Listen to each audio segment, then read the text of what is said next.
يا أيها الذين آمنوا أطيعوا الله وأطيعوا الرسول ولا تبطلوا أعمالكم إن الذين كفروا وصدوا عن سبيل الله ثم ماتوا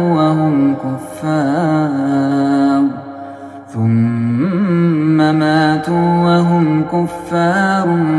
فلن يغفر الله لهم فلا تهنوا وتدعوا إلى السلم وأنتم الأعلون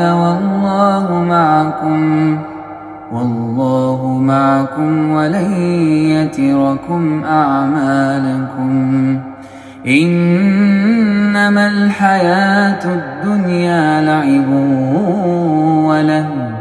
وإن تؤمنوا وتتقوا يؤتكم أجوركم ولا يسألكم أموالكم إن يسألكموها فيحفكم تبخلوا ويخرج أضغانكم ها أنتم هؤلاء تدعون لتنفقوا في سبيل الله فمنكم من يبخل ومن